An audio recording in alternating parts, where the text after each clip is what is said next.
Alas, poor Yorick. It would have been opening night tonight. You know, old William actually wrote it during a pandemic.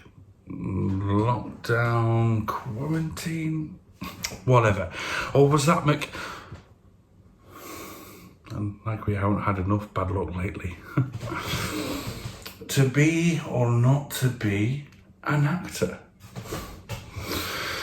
My parents definitely wanted me to have a different job, or if I was willing enough to pursue this career, at least have a backup plan.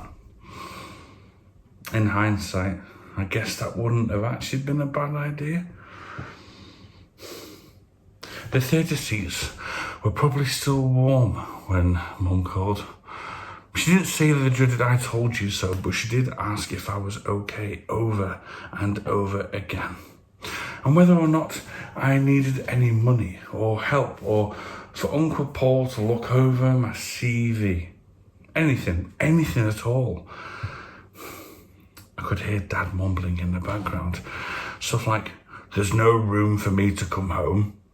I've made my bed, now I can bloody well lie in it." They were right about one thing though.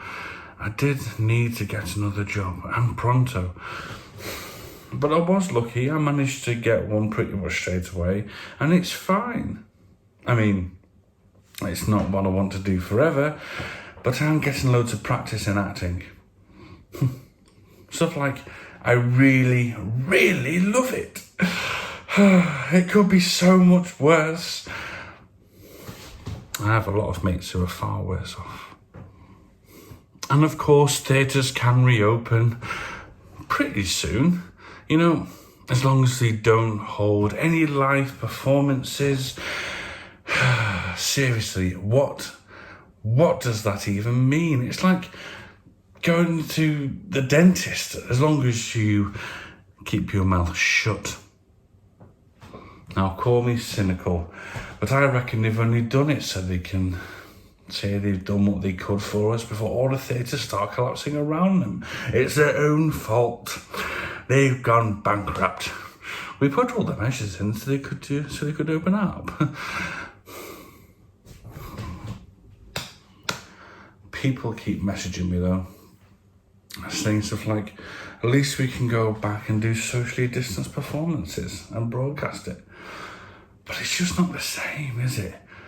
Imagine me lying there, holding an empty bottle of poison, hand sanitizer, face mask, all within easy reach, while Juliet stays from the other side of the stage crying as she notices me lying there lifeless. Then the whole damn play falls apart because she realises she can't get close enough to grab the dagger.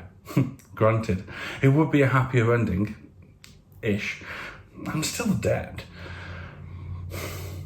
And let's say that she actually managed to pull the mask over her tear-stained face, carefully crawl just close enough to pull my bloody corpse, to grab the dagger, wipe it down with antibac, and then plunge it deep into her broken heart. Then what?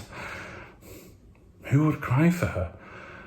Who would feel the lump rise in their throats as the prince loudly declares that all are punished head? Empty seats have no tears for Juliet. Of course, I probably wouldn't be able to get close enough to fall in love with her instantly in the first place. I remember my first laugh, blithe as spirit. I was Charles, pompous, panicking Charles, tortured by his two wives, courtesy of the balmy Madame Arcati. It all been a bit stressful, really. We lost 2 cast members during rehearsals, and the original theatre closed down, and we had to find somewhere else. And as a result, they had to cut ticket prices and the wages with them. I've been thinking about taking up my Uncle Paul's offer of an apprenticeship. We usually are for people with experience, he said. But I could make an exception for you. But then, as I tried to calm down, Ruth and Alveria. They laughed, like they really laughed. And I realised it was all worth it. If we performed that in front of empty chairs at the Arcade High's supernatural wails echoing around the empty theatre, I'd be working for Uncle Paul now, worrying about targets and when it would be safe to go back to my stuffy office.